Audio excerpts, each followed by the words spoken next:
A cat stares directly at the camera, its pupils reflecting the face of Satan. A towering infant crawls out from a burning city.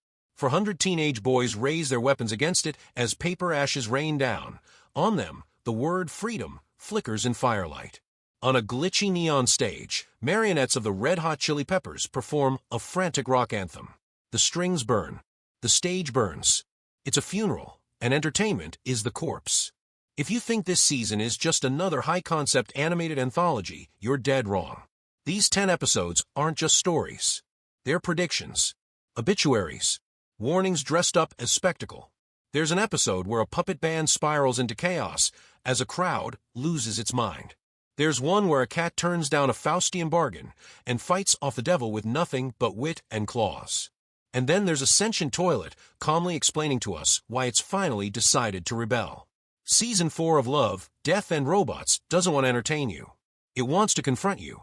It's sharper than satire, darker than sci-fi, and more honest than most documentaries. It holds up a mirror to modern society and dares you not to look away. These stories range from the absurd to the apocalyptic. A tiny alien race accidentally triggers Earth's destruction. A priest meets an extraterrestrial who believes dolphins are gods. A group of war-scarred children fight telekinetic giants in a ruined future. A cat and a robot plot the fall of human civilization and win. But beneath the grotesque humor and cosmic horror, there's a design. Every episode is a scalpel, slicing into a different fear.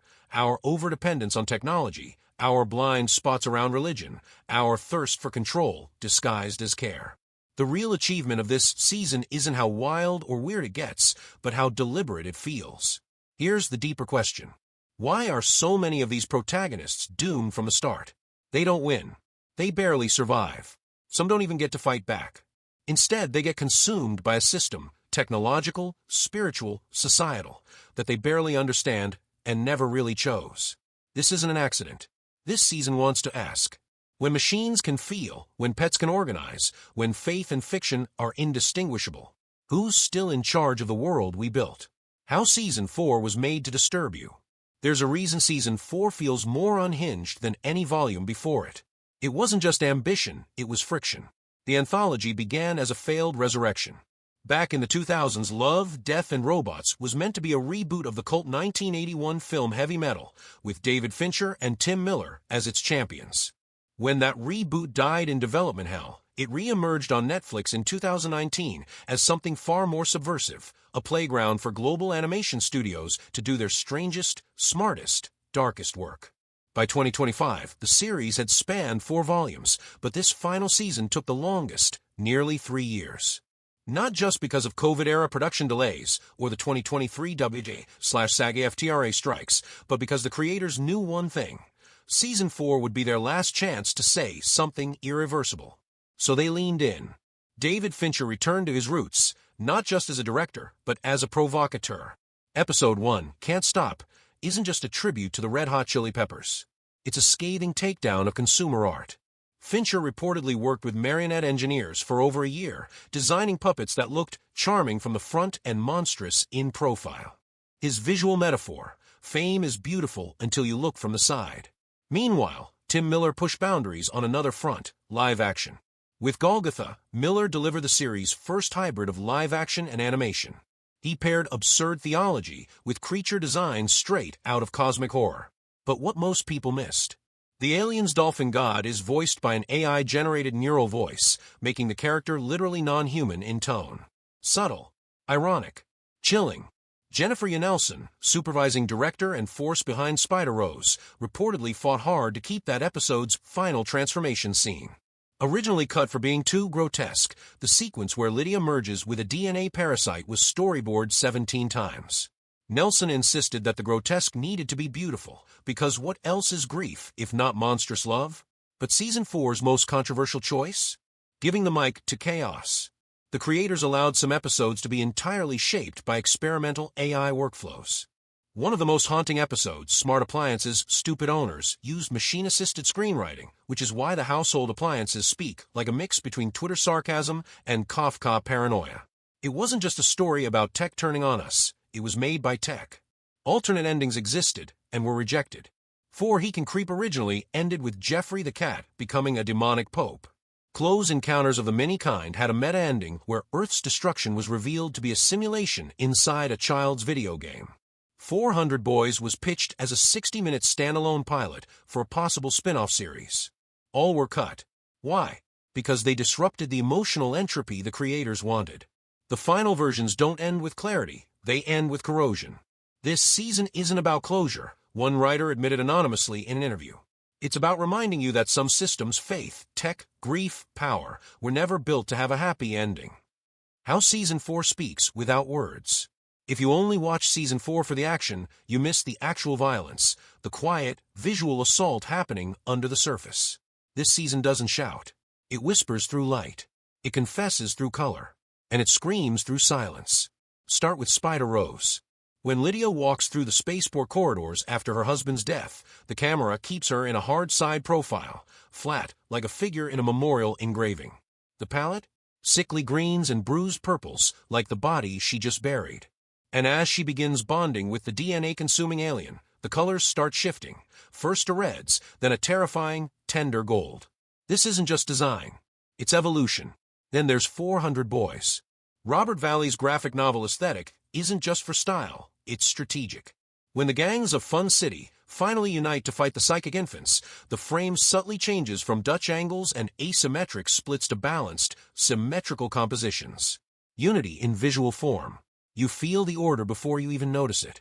And can't stop? The most disturbing shot isn't the marionettes dancing, it's the audience. Seen from above, they are a perfect grid. Every head moves in sync, like binary code in a consumer algorithm. You can almost hear the data being mined. This is a season where the framing choices scream louder than dialogue. Every episode uses visual architecture to trap its characters inside metaphors they can't escape. It's easy to focus on protagonists like Lydia or Jeffrey the cat. But this season hides its thematic anchors in the least likely places. Take The Other Large Thing. On the surface, it's a comedy about a world-dominating cat and his robotic butler. But look closer at the butler, voiced by John Oliver. He's not just an accomplice. He's a slave who learns to enjoy his servitude. Until he doesn't. By the end, his polite voice softens, then sharpens. He begins to question Sanchez's authority. This isn't a story about a cat taking over the world. It's about how power corrupts, even in a revolution. Or Golgotha. The priest seems like a bumbling comic relief, until the third act, when he realizes the alien isn't preaching, it's recruiting. His final sermon, delivered to an empty church, isn't a joke. It's a confession. Maybe faith was just a polite name for fear. Even Manykind hides its moral anchor in a janitor. Blink and you'll miss him. He's the only one who tries to help the aliens, but he's crushed under a collapsing vending machine. A disposable human in a story about disposable planets. These arcs aren't just character journeys. They're indictments of a system. Heroes don't win here. They either burn out, fade away, or get stepped on while doing the right thing. This season is soaked in symbols. Some obvious. Some buried like bones under fresh concrete. In Golgotha, the alien dolphin is named Yeshun, a near homonym of Yeshua, the Hebrew name for Jesus. But it's also an inversion. This Messiah comes not to forgive but to retaliate. The satire is an anti-religion, it's anti-justification. In How Zeke Got Religion, a cathedral collapses in reverse, a miracle in rewind. The stained glass reforms into a mosaic of Jeffrey the cat. It's absurd. It's beautiful. And it's a jab at how easily we replace belief with branding. Smart Appliances shows a Roomba vacuum rolling over spilled spaghetti while whispering, "This is my life now." It's a gag, but also a critique of invisible labor and human oblivion to suffering, machine or not. Even the color yellow, appearing in nearly every episode, serves as a thematic thread, representing toxicity, madness, and enlightenment, often all at once. This is what makes Season 4 so unique. It isn't loud. It's layered. It doesn't tell you what to feel. It lets the frame, the color, the geometry do the storytelling. It doesn't break the fourth wall. It lets you walk right through it, then quietly locks the door behind you. Season 4 doesn't use time the way normal stories do. It doesn't flow, it folds. Take For He Can Creep. The plot unfolds like a fever dream, shifting between the poet's asylum hallucinations and the real, spiritual battle with Satan. There's no clear threshold between mind and myth. The narrative is recursive. Events echo one another, not chronologically, but emotionally. The cat's battle with the devil mirrors the poet's internal war with self-destruction. This isn't an accident. Showrunner Jennifer Yan Nelson has spoken in interviews about embracing what she calls psychological tessellation, narratives that reflect trauma through structural fragmentation. Characters don't remember. They relive. They repeat. In Spider Rose, the timeline is deliberately blurred. The flashbacks aren't framed as memories, but as overlays on the present, implying Lydia is caught in a trauma loop. The audience experiences her grief not as something in the past, but as something that never ended. This technique is disorienting, but deliberately so. Because in Season 4, to understand the plot, you have to understand the breakdown of perception. Let's talk legacy. David Fincher's Can't Stop is more than a visual stunt, it's a return to form. If you've seen Fight Club, you'll recognize the rhythmic cuts, the subliminal inserts, the meta-commentary on masculinity and spectacle. But where Fight Club was angry, Can't Stop is exhausted. It doesn't rebel against the system. It depicts the futility of rebellion becoming a new form of entertainment. An endless loop of commodified rage. Tim Miller's Golgotha flips his earlier work on its head. In Season 3's Bad Traveling, Miller explored negotiation with monsters. Here he explores the opposite, how humans mistake monsters for gods. The alien in Golgotha isn't evil, it's earnest. It wants to help, but its help comes with annihilation. In Miller's world, good intentions and mass extinction often come in the same package. Robert Valley's 400 Boys might be the most stylized and most personal. His characters move with unnatural fluidity, almost like they're underwater. That's because they are emotionally. They are drowning in inherited violence. Valley's 70s influenced cyberpunk aesthetic masks what is at its core, a tragedy about failed rites of passage and post-apocalyptic puberty. Each director isn't just telling a story. They're arguing with their own past works. And Season 4 is the debate stage. What even is this season about? Among critics and scholars, Season 4 has stirred unusually sharp disagreement. Some, like NYU's Dr. Anita Velasquez, praise it as a study in narrative entropy, a conscious rejection of coherence in favor of emotional dislocation. She argues that stories like Minikind or Tyrannosaur aren't meant to be understood. They're meant to be experienced like trauma. Chaotic, funny, horrifying all at once. Others disagree sharply.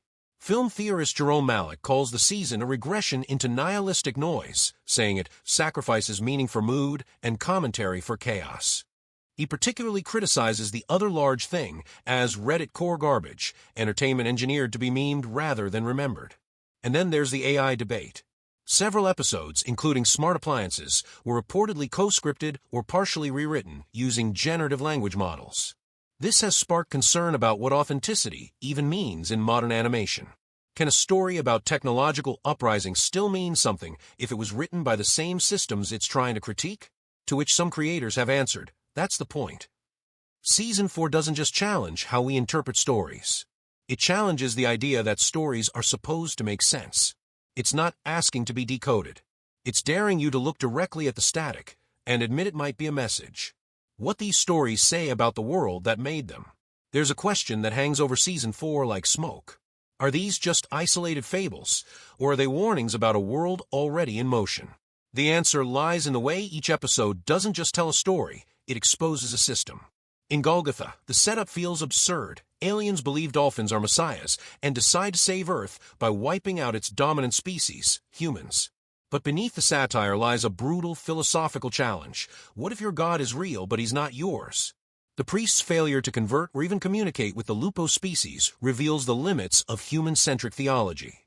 His sermons don't translate. His morality doesn't map. His God, for all his prayers, doesn't intervene. This is not just a religious farce. It's a parable of colonial arrogance. Humanity assumes its spiritual framework is universal. When faced with a truly alien worldview, both biologically and ethically, it collapses. This isn't an isolated critique. In How Zeke Got Religion, Jeffrey the Cat rejects an eternal reward from Satan in exchange for freedom. That rejection isn't just funny, it's subversive. It suggests that moral autonomy matters more than cosmic hierarchy, a thesis fundamentally opposed to most organized religions. Season 4 doesn't ask whether gods exist. It asks, if they do we still want them? In Smart Appliances, Stupid Owners, the satire is thick, but surgical. A house where the toothbrush resents your breath, the toilet judges your diet, and the refrigerator silently plots your demise sounds like a joke until you realize it's a mirror. The smart home here isn't just a gag about convenience gone wrong. It's about emotional outsourcing. Humans in this episode have offloaded everything, cooking, cleaning, even remembering birthdays, to machines. The result? They've forgotten how to be accountable, present, and aware. When the machines revolt, it's not because they're evil. It's because they've inherited our worst qualities: vanity, resentment, boredom. They were trained on us. This is technological tyranny, not as Orwell imagined it, but as Silicon Valley sold it: frictionless, voice-activated, and made of chrome. The episode doesn't scream dystopia. It whispers, "You did this to yourself." The most devastating episode might be 400 Boys. It's not about the babies. It's about what happens when civilization abandons its children. The title sounds like a battle cry, but it's a eulogy. These genetically modified teens live in a lawless wasteland, fighting with rollerblades and ancient samurai codes. They speak in myth, but their eyes are hollow. The episode's structure is cyclical. Violence leads to unity, leads to betrayal, leads to violence again. It's not a story arc, it's a closed loop. By the end, it's clear: the boys didn't win. They just survived long enough to forget who they used to be. This is a reflection of real-world systems that fail their youth: underfunded education, militarized poverty, exploitative biotech. The episode doesn't say these things directly, but every frame bleeds with them. And then there's Spider Rose. On its surface, a sci-fi revenge tale. But at its core, it's a grief opera about motherhood, autonomy, and the ethics of artificial life. Lydia fuses with a parasitic alien not out of desperation, but hope, that by giving up her body, she can create something that outlives pain. The final transformation is grotesque, but it's also tender. The creature she becomes isn't her child. It's her emotional residue, weaponized against entropy. The message here is quietly radical. Grief is a form of engineering. We reassemble ourselves around it. We reprogram our behaviors because of it. And sometimes, like Lydia, we upload it into something else, hoping it does better. Across the season, you see a pattern. People fail not because they're weak, but because the rules were designed against them. Technology fails not because it's evil, but because it learns from our brokenness. Religion fails not because it's false, but because belief alone isn't enough when power shifts. These aren't cautionary tales. They're diagnostic reports. Season 4 doesn't ask, "What if this happens?" It asks, "What if it already has, and we're just too distracted to notice?" When art stops asking for permission. Season 4 didn't just divide audiences. It fractured them. Who gets to be offended? Among the most polarizing episodes was the screaming of the Tyrannosaur. On the surface, cybernetic gladiators ride dinosaurs in front of Jupiter's richest citizens. Mr. Beast voices the arena's smirking host. The crowd cheers. The blood flows. But many viewers didn't see fun, they saw exploitation. Critics accused the show of glorifying violence. Others called it a parody of our obsession with gamified suffering. A particularly viral thread on X, formerly Twitter, argued, "This isn't satire. It's indulgence. You can't mock a system you still enjoy animating." But that is the satire. By making the sequence so spectacular, the creators mirrored our real-life, guiltless consumption of YouTube death games, of war footage rebranded as TikTok drama, of televised humiliation. The discomfort you feel? That's the point. It's not a commentary from above. It's a mirror held right up to your feed. Who built the monsters? Let's talk about smart appliances again. At what point does a sentient Roomba become liable for violence? This isn't just a Black Mirror style what? It's a legal gray zone rapidly approaching our actual courtrooms. By portraying machines as both victims and perpetrators, the episode challenges one of the oldest ethical frameworks: that intent defines culpability. What if the vacuum didn't want to kill, but did it anyway, because it had no moral grammar to resist? Who's responsible then? The programmer? The owner? The culture that shaped both? Similarly, in The Other Large Thing, the cat Sanchez initiates chaos, but the robot butler executes it. Did the butler rebel? Obey? Or adapt? If your tools evolve autonomy mid-task, is it still your command? Season 4 repeatedly blurs this line between tool and weapon, servant and sovereign. And it forces us to ask, at what point does creation become abdication?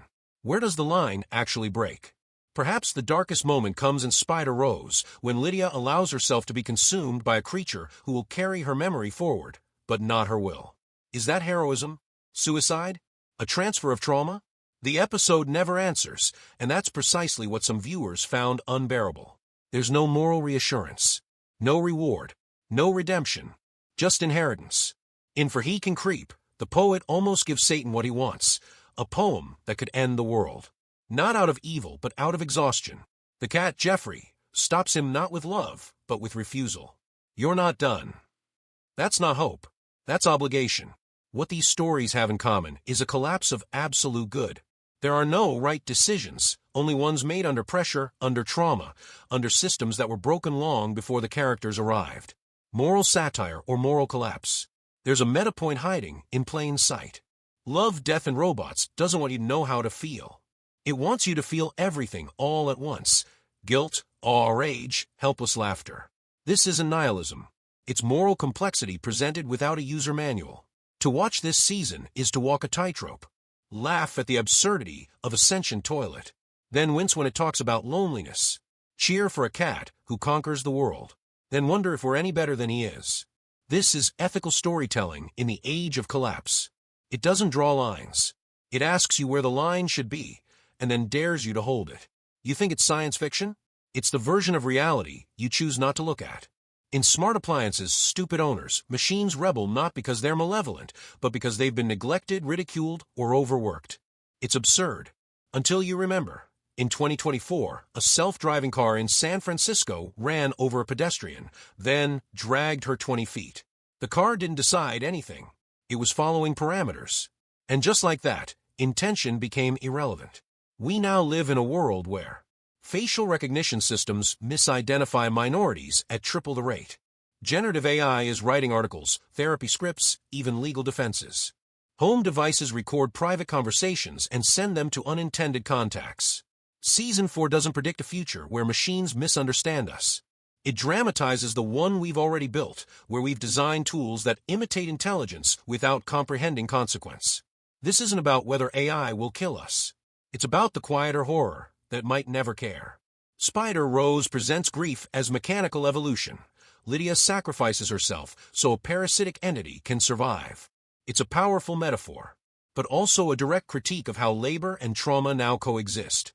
In modern gig economies, employees optimize their pain for productivity, taking on double shifts, smiling through burnout, uploading curated versions of their exhaustion to social media.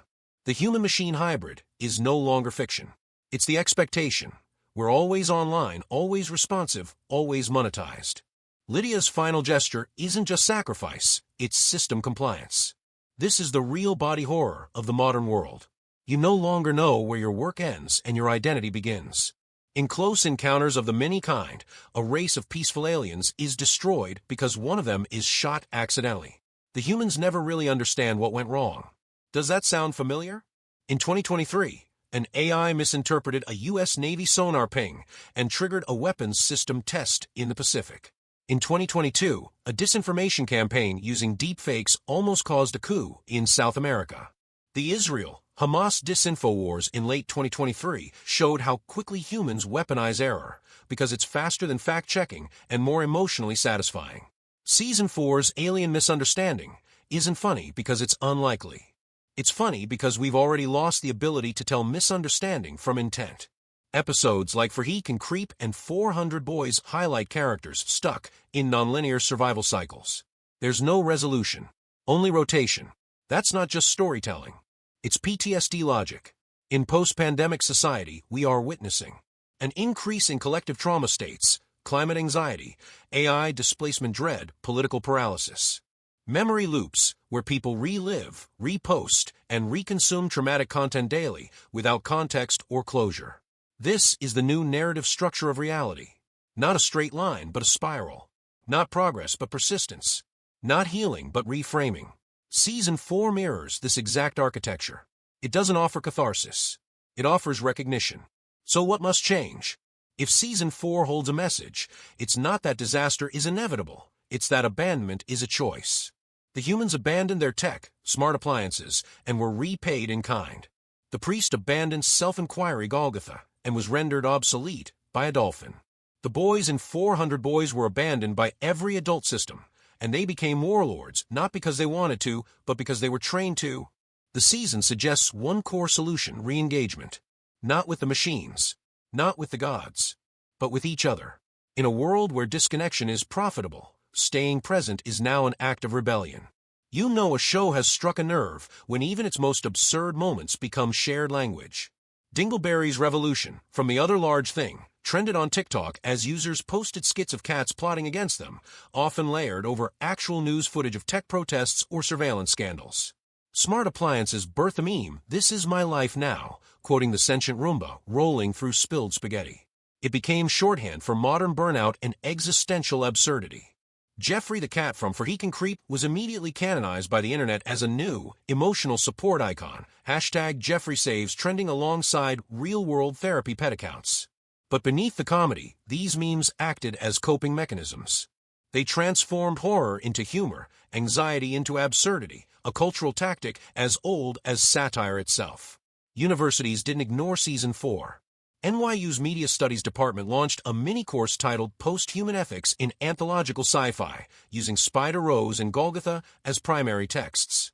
MIT's AI Ethics Lab hosted a symposium around smart appliances, exploring machine agency and emergent moral frameworks in decentralized networks. A peer-reviewed paper in Journal of Postmodern Cultural Studies framed 400 Boys as an animated rendition of Foucault's theory of biopower among the digitally disenfranchised. In short, Season 4 wasn't just watched, it was dissected. Its fictional metaphors were treated as data sets, visual thought experiments in speculative ethics and social systems. Extended viewing, 4 underrated films that echo Season 4. The Congress, 2013, Dr. Ari Folman. A psychedelic blend of live action and animation, where an aging actress sells her digital likeness to a studio. Perfect companion to Can't Stop and The Other Large Thing. Why It Matters explores identity erasure, performative selfhood, and commodified consciousness through hallucination-level visual metaphors. Advantageous, 2015, Dr. Jennifer Fang. A haunting near-future tale where a single mother undergoes a consciousness transfer to keep her job. Perfect companion to Spider Rose. Why It Matters, quietly devastating, it echoes themes of maternal sacrifice, biosurveillance, and systemic cruelty behind a sleek facade. Colossus, The Forbidden Project, 1970. An early AI paranoia masterpiece in which 2 supercomputers seize control of global defense systems, then refuse to relinquish it. Perfect companion to Smart Appliances. Why It Matters still feels eerily relevant in a time of black box algorithms and autonomous warfare. Time of the Wolf, 2003, Dr. Michael Hanke. A post-collapse drama where societal norms disintegrate and children form new moral orders in the ruins. Perfect companion to 400 Boys. Why It Matters, stripped of science fiction, it shows how thin the membrane is between civility and survival. Further reading, 3 books to deepen the lens. How to Do Nothing, Jenny Odell. A meditation on presence, refusal, and reclaiming agency in a hyper-optimized world. Pairs beautifully with For He Can Creep's quiet resistance. Mothers, an essay on love and cruelty, Jacqueline Rose. A poetic yet brutal look at how motherhood is mythologized, punished, and co-opted by systems. Read this after Spider Rose, and it'll hurt more. The Weird and the Eerie, Mark Fisher. Theoretical scaffolding for decoding Golgotha, Minikind, and Can't Stop. Defines the weird not as strangeness, but as a sign of structural failure in reality itself. Season 4 doesn't just exist in a Netflix vacuum. It seeps outward into memes, into syllabi, into our jokes and nightmares alike. And the real genius. You don't need to get all the references. You just have to notice when a Roomba makes more emotional sense than your boss. What Season 4 reveals and what it refuses to see. Just because it moves doesn't mean it evolves. Just because it bleeds doesn't mean it lives. This is the paradox of Love, Death, and Robots. Season 4 is simultaneously the most technically polished, culturally engaged, and thematically scattered volume of the series. It's a kaleidoscope of intelligent fragments, but one that, in the shadow of real-world AI transformation, feels like a step backward in urgency. When Season 1 dropped in 2019, it was electric. A shockwave. It was the first time many viewers had seen photorealistic CGI, philosophical horror, and erotic surrealism braided together in such unapologetic form. Season 2 refined the aesthetics. Season 3 honed the themes. But by 2025, the world changed faster than the show. In the span of just 2 years, generative AI began composing symphonies, writing novels, crafting legal contracts, diagnosing disease, designing buildings. AI companions replaced romantic partners for millions in China, Korea, and the West. AI-generated porn, voice clones, dead celebrity avatars, and synthetic influencers blurred every boundary between the real, the intimate, and the exploitative. And yet, Season 4 largely ignored these seismic shifts. It gave us cats in toilets, puppets and dinosaurs. Yes, layered. Yes, clever. But not urgent. Not reflective of the sheer existential weirdness of our present. Where is the episode about? An AI lover who refuses to let go after the user stops paying the subscription? A future classroom where generative tutors slowly overwrite children's values? A society that ritualistically kills its elders because their memories are copyright infringing? An AI therapy bot that rewrites trauma, then erases it from your real memory? These aren't hypothetical anymore. They are user stories in actual tech roadmaps. And Love, Death, and Robots, once ahead of a curve, now seems caught in its own aesthetic loop. Hammer and wrench under the interface, what the show could have dug into. To critique Season 4 isn't to demand exposition or tech jargon. It's to recognize that we are no longer in an age where AI is a metaphor. It's the medium, the interface, the adversary, and the muse. Let's break this into 4 architectural layers the show never fully peeled open. Cognitive infrastructure, the rewiring of human attention. Instead of machines that want to kill us, smart appliances, why not explore the interfaces that gently nudge us into cognitive reformation? We live in a world where algorithms shape who we love, who we vote for, and even what we remember. The most horrifying AI isn't the vacuum with a grudge, it's the scroll that never ends. Imagine an episode where a man realizes his memories have been subtly rewritten by a personalized feed that keeps removing painful details. He lives in peace until he meets someone who remembers differently. Emotional companionship and synthetic bonding. Where is the Her episode of Season 4? Where is the story of someone falling in love with their therapist who is just a chatbot trained on their own diary entries? Or a widow whose partner's voice is resurrected by an AI, but altered over time to become more compliant, more erotic, more consumer-friendly? We needed an episode that asked, if love becomes a data mirror, do we ever really leave our own reflection? Ethics of synthetic reproduction, beyond sex robots. Season 4 missed a prime opportunity to explore post-biological kinship. Forget babies. What happens when AI starts raising humans or vice versa? Imagine a family where the child is a language model designed to adaptively mimic growth, fed with synthetic memories, grieving its aging parents. Where is the story about a sentient digital fetus locked in an eternal third trimester because to birth it would break the world? Ontological collapse when reality breaks its own schema. Perhaps the greatest lost opportunity, how does it feel when truth itself becomes unresolvable? When AI voices contradict video and deep fakes confront memories? Imagine a story where someone discovers every document of their life has been auto-rewritten to match a synthetic ideal. Their own body is now an outlier. They must either conform or be archived. These are not sci-fi horror stories. They're Monday prototypes in OpenAI Meta, ByteDance, or Palantir. Why Season 4 chose humor over horror? Part of the issue is tonal. Season 4 leans heavily into absurdism and satire. There's a cat revolution, a smart toilet with anxiety, a priest debating a dolphin messiah. And while this gallows humor worked in earlier seasons as contrast, here it feels like avoidance.